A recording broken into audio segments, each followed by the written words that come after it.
오늘의 큐티 말씀은 전도서 2장 18절부터 26절입니다. 제목 죽음 앞에서의 수고. 먼저 앞뒤 문맥을 살펴보겠습니다. 전도자, 지혜자는 자신이 알고 있는 그리고 경험하였던 모든 것을 동원하여서 지혜를 연구하고 살펴보았지만 모든 것이 바람을 잡으려는 것처럼 헛되다는 결론에 이르게 됩니다. 지혜로운 자나 어리석은 자나 죽음 앞에서 모두 일반, 동일하다고 말하고 있습니다. 그러나 지혜와 쾌락 중에서 선택한다면 지혜를 선택하는 것이 낫다고 하였습니다. 인간이 살아가는 동안 열심히 일하고 노력하지만 죽음 앞에서는 아무런 의미 없다는 것도 전도자가 말하고 있습니다. 전도자는 전도서 2장 후반부에서 한 가지 사실을 깨닫고 자신이 애쓰고 수고하였던 것에 실망감에 사로잡힙니다. 전도자는 왕으로서 평생에 한 일이 많습니다. 엄청난 부와 명예를 얻었지만 자신이 세상을 떠날 때에는 모든 것을 후대에게 물려주어야 한다는 것입니다. 그래서 모든 수고에 실망감에 빠지게 되었습니다. 시간이 지날수록 일하는 수고와 마음의 염려로 얻은 것은 아무것도 없으니 허무할 수밖에 없을 것입니다. 사람에게 먹고 마시고 자기 일에 만족하는 것 이상으로 좋은 일은 없을 것입니다. 하나님께서 보시기에 좋은 사람에게는 지혜와 지식 그리고 행복을 주지만 죄인에게는 수고를 더합니다. 문단을 나눠보겠습니다. 18절부터 23절은 죽음 앞에서 모든 수고가 허무하다. 24절부터 26절은 만족하는 것. 18절에 보면 정말로 해 아래 세상에서 전도자가 수고하여 이루어 놓은 모든 것을 전도자 뒤를 이을 사람에게 물려준다고 생각하면 미워할 것 같다고 전도자는 말합니다. 억울하기가 그지없고 이 모든 일이 싫어졌다고 말합니다. 19절부터 20절에 보면 전도자 뒤를 이어받은 사람이 슬기로운 사람일지 어리석은 사람일지 어느 누구도 알 수가 없습니다. 그러면서도 전도자는 해 아래 세상에서 자신이 수고하고 지혜를 다하여 이루어 놓은 모든 것을 후계자에게 물려주어서 다 관리한다고 하니 전도자의 수고도 헛되며 실망뿐이라고 말합니다. 21절에 보면 스스로 수고해 본 적이 없는 자들이 단순히 후손이라는 이유로 선조들의 유산을 받지만 어쩌면 선조의 수고가 고스란히 후손들에게 넘어가기 때문에 결국에는 이 자체가 나에게는 손해요. 모두 다 잃어버리는 느낌을 받는데 이 모든 것이 의미 없는 일이기 때문입니다. 23절에 보면 이 구절에 일평생에 근심하여 수고하는 것이 슬픔뿐이라고 하였는데 이렇게 세상을 우울하게 보는 경향은 욥기 5장 7절, 욥기 14장 1절에도 비슷한 내용이 나오는 것을 볼 수 있습니다. 욥기 5장 7절 말씀입니다. 사람은 고생을 위하여 났으니 불꽃이 위로 날아가는 것 같으니라.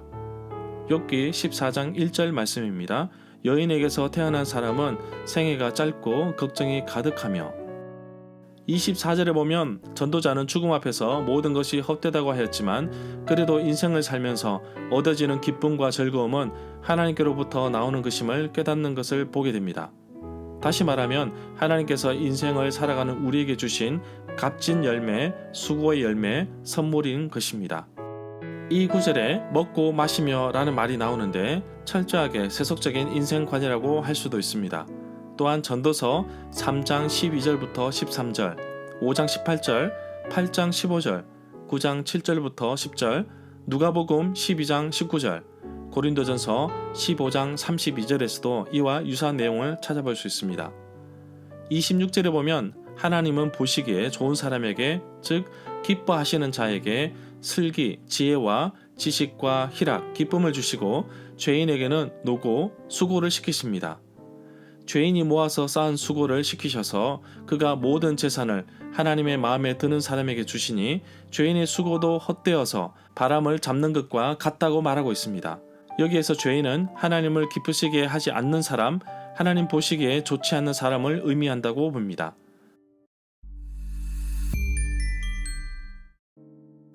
절마다 상세한 설명과 구절에서 그리고 핵심 내용과 중심 줄거리는 네이버 블로그에 올려져 있습니다. 내게 주시는 교훈입니다. 전도서 2장 전반부에서 지혜로운 삶조차 죽음 앞에서는 모든 것이 헛된 것을 발견한 전도자는 오늘 말씀에서는 일생 동안 수고하고 애쓴 수고의 삶도 죽음 앞에서는 정말 쓸모없는 행동임을 발견하게 됩니다. 우리 인생이 안개와 같다고 할 정도로 앞일을 알지 못합니다. 평생 수고하고 모은 재산도 내가 죽으면 근본적으로 나에게는 필요 없는 것이 됩니다. 그래서 이것 자체도 헛된 일입니다.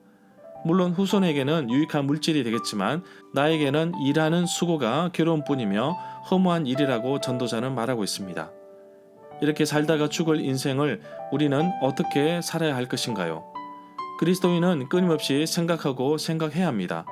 더 얻으려고 움켜쥐기보다는 사라질 것을 위해 하나 더 노력하기보다는 어차피 살아가야 할 인생이니 하나님을 기쁘시게 하는 삶을 살아야 할 것입니다.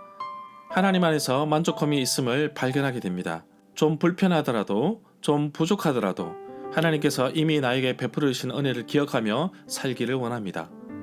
건강도 물질도 생명도 지혜도 하나님께서 주신 것입니다. 물론 우리가 부지런함으로 얻을 수도 있습니다. 그러나 잊지 말아야 할 것은 나의 인생의 주권자는 하나님이십니다. 과연 영원히 사라질 것을 위해 온 힘을 쏟아 부으면서 하루하루 살아가시겠습니까? 아니면 영원한 것을 생각하시면서 사시겠습니까?